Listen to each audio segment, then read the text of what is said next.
नमस्कार दोस्तों, मैं विनय ज्योतिषी आप सभी का अपने चैनल में बहुत बहुत स्वागत करता हूं। आशा करता हूं आप सब स्वस्थ भी होंगे, सुरक्षित भी होंगे। दोस्तों, हम आज बात करेंगे मकर लग्न के राशिफल की। महीना होगा मई 2026 का। दोस्तों, मकर लग्न के लिए एक बात कॉमन है, खास है कि आपको बिना अधिक मेहनत किए पैसा आ नहीं सकता, या जितना पैसा चाहिए उतना आपको मेहनत करना पड़ेगा, क्योंकि आपका लग्न भी शनि का है और आपके धन भाव के जो स्वामी है वो भी शनि है।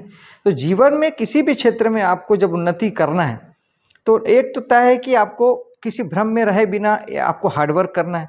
दूसरा, आपको हमेशा शनि की साधना आपको हमेशा करनी चाहिए, यानी भगवान शनि को हमेशा तेल चढ़ाइए, सेवा कीजिए, गरीब लोगों की मदद कीजिए, हेल्प कीजिए, उनका मान कीजिए, सम्मान कीजिए।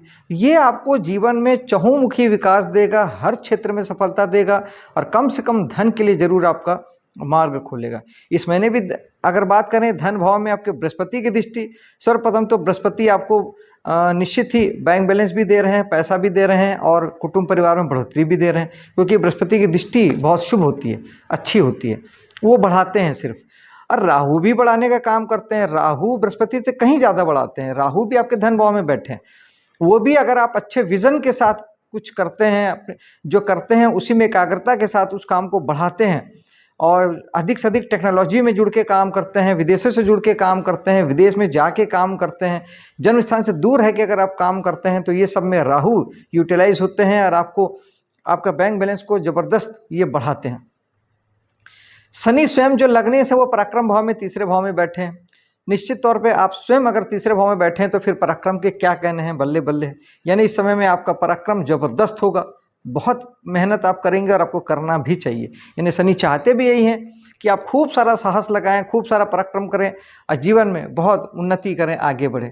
हाँ, कुछ चीज़ें आपके लिए फ़ायदेमंद होगी, जैसे इस समय में यात्रा करना आपके लिए बहुत अच्छा है, जन्म स्थान से दूर रहना अच्छा है, स्थान परिवर्तन अच्छा है और साहसपूर्ण कामों को करना, साहस से भर के काम करना, एक अंदर से ताकत के साथ में किसी काम को करना, ये आपके लिए बहुत अच्छा।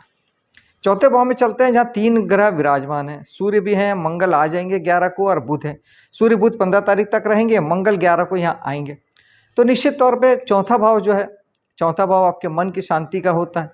तो सूर्य यहाँ पर पिता के रूप में और एक सरकारी शासन सत्ता के रूप में मेष राशि में, यानी अपने उच्च राशि में सूर्य यहाँ पे होंगे। यानी आपके रहने के स्थान पर आपका जबरदस्त मान सम्मान प्रसिद्धि भी होगी, पद अधिकार बढ़ेगा। और दूसरा, सूर्य आपको थोड़ा सा ईगो और अहंकार भी दे सकते हैं। चौथा भाव हमारे निजी परिवार का होता है, हमारे जीवन साथी और बच्चों का।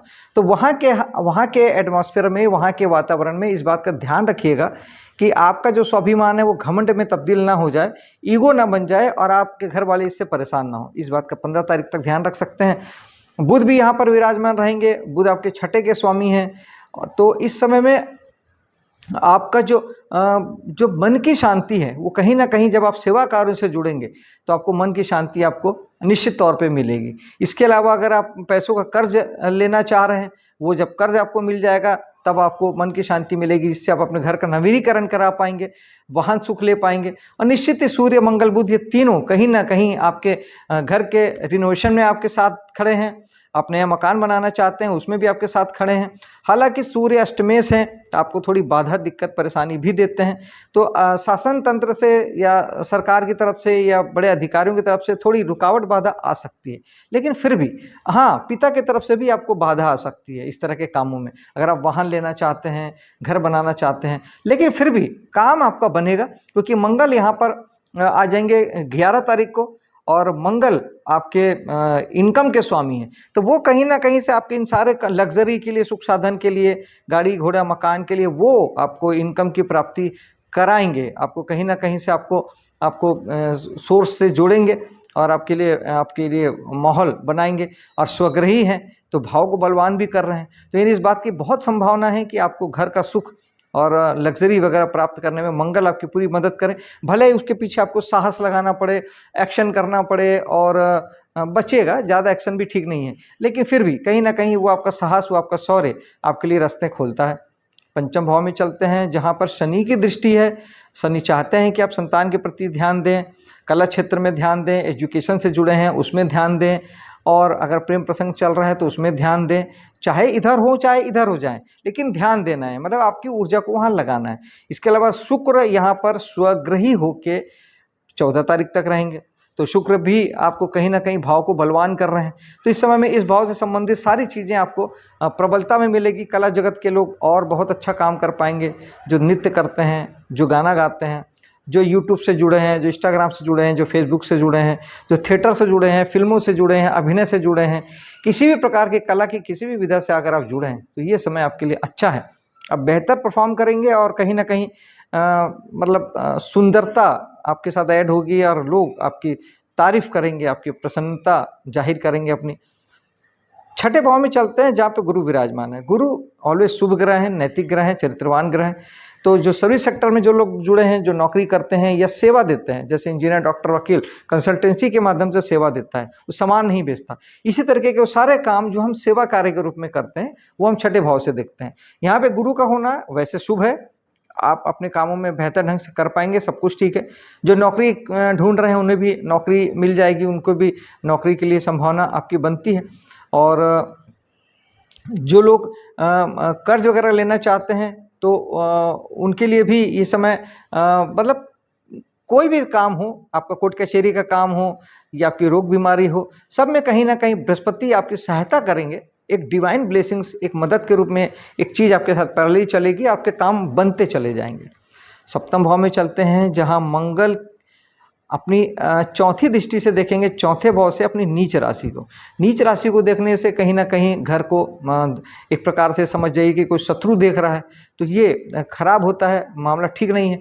यानी इस समय में आपका जो साहस है, जो ऊर्जा है, जो एनर्जी है, वो गलत कामों में खर्च हो सकती है। आप जीवन साथी के साथ आप गलत ढंग से पेश आ सकते हैं, गलत बिहेव कर सकते हैं, या वहाँ पर आपको एक गलत एटमॉस्फेयर, माहौल मिल सकता है। जीवन साथी आपके साथ गलत करे या आपके साथ चीट करे या आपके साथ कुछ ऐसा हो जो वाद विवाद की स्थिति में आए, ये भी आपके साथ हो सकता है।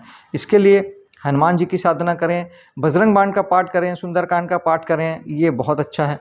बिना हनुमान जी की साधना किए, हनुमान जी के दर्शन लाभ लिए आप दिन चालू ना करें। अष्टम भाव में चलते हैं। अष्टम भाव में केतु विराजमान है। एक तरफ केतु यहाँ पे अच्छे होते हैं क्योंकि केतु वैराग्य के कारक ग्रह हैं, डिटैचमेंट के ग्रह हैं, मोक्ष के ग्रह हैं, मुक्ति के ग्रह हैं। और आठवां भाव हमारा होता है तनाव, चिंता, परेशानी का। तो ये आपको किससे डिटैच करेंगे? ये आपको तनाव से, चिंता से, परेशानी से डिटैच करेंगे। यानी जीवन में जो चल रहा है वो चलता रहेगा, लेकिन वो आपको छुएगा नहीं, वो आपको प्रभावित नहीं करेगा। आप परेशान नहीं होंगे, चीज़ें रहेगी लेकिन आपको दुखी नहीं कर पाएगी। लेकिन जो लोग यहाँ के काम करते हैं, जो अकल्ट फील्ड से जुड़े हैं, ज्योतिष से, वास्तु से, टैरो कार्ड से, न्यूरोलॉजी से, रिसर्च के फील्ड से जुड़े हैं, वैज्ञानिक हैं, रिसर्च की पढ़ाई कर रहे हैं, या जो लोग इनकम टैक्स, सेल टैक्स से जुड़े हैं, वो भी छुपा हुआ काम है। CID CBI से जुड़े हैं, जो छुपे हुए कामों को ढूंढते हैं। जो भी रहस्यपूर्ण काम है, छुपे हुए काम है, हिडन काम है, ज़मीन के नीचे का काम है, माइनिंग का काम है, कोयला तेल निकालने का काम है, सारा छुपा हुआ रहस्यपूर्ण काम आठवां भाव होता है। जो इसके काम करते हैं वो उसके लिए केतु गड़बड़ कर सकते हैं, क्योंकि वहाँ पर आपको काम एक साधु की बात ही करना है, कोई सपने नहीं सजाने हैं, भविष्य की योजना नहीं बनानी है, वर्तमान में रहना है, कर्म करना है और फल की चिंता नहीं करना है। जब आप इतना करते हैं तो केतु आपको प्रॉब्लम नहीं देते, वरना आपके काम में कट लगाते हैं, आपके काम को बंद करा देते हैं, छुटा देते हैं, आपकी नौकरी छूट सकती है, आपका बिजनेस काम धाम बंद हो सकता है। ये केतु करते हैं। लेकिन जब आप स्पिरिचुअली ग्रो करते हैं, आप ध्यान करते हैं, आप मेडिटेशन करते हैं, आप प्राणायाम करते हैं और जीवन के प्रति नज़रिया एक स्पिरिचुअल रखते हैं, देने की भावना से काम करते हैं, लेने की भावना से नहीं करते, क्योंकि केतु देने का नाम है, राहु लेने का नाम। तो तब केतु आपको कहीं कोई दिक्कत परेशानी पैदा नहीं करते। दोस्तों, ये सबसे अच्छा उपाय है केतु का कि केतु बन जाना, इससे बढ़िया कोई उपाय नहीं है। फिर भी अगर आपको लगता है तकलीफ है तो केतु के लिए ओम केतुआय नमः एक माला जाप कर सकते हैं। पूजा करना है तो गणेश जी की पूजा कर सकते हैं। दान करना है तो खट्टे मीठे फल, केला, नींबू ऐसे फलों को दान कर सकते हैं। भाग्य में चलते हैं जहाँ शनि की दृष्टि है, जो निश्चित ही आपको कर्मशील बनाती है और कहीं ना कहीं से आपको अच्छे कर्म के लिए प्रेरित करती है और पराक्रम को आपके भाग्य से जोड़ती है।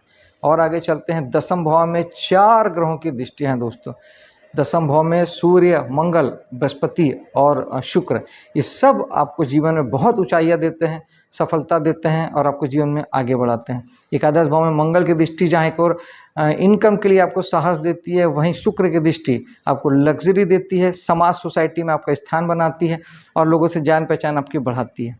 अंत में चलते हैं 12th हाउस की ओर, जहाँ बृहस्पति की दृष्टि आपको विदेशों से सफलता दिलाती है, 12वें भाव के कामों से सफलता दिलाती है, हॉस्पिटल उद्योग से जुड़े हैं वहाँ सफलता दिलाती है, और जो लोग योग ध्यान प्राणायाम करते हैं उनके लिए बेस्ट है। और शनि की दृष्टि ये तय करती है कि आपको मेहनत करना है, और अगर आप केवल खर्च और हानि से जूझ रहे हैं तो उस पर भी आपको मेहनत करना है, उन चीज़ों से उबरना है, निकलना है। और लॉस हो रहा है या नुकसान हो रहा है या खर्च हो रहे हैं तो उसकी जिम्मेदारी लेनी है, उसे भगवान भरोसे नहीं छोड़ना। ये तो दोस्तों ये था मकर लग्न का राशिफल मई 2026 के लिए। मिलता हूँ आपसे अगली वीडियो में, तब तक के लिए जय हिंद, जय माता दी।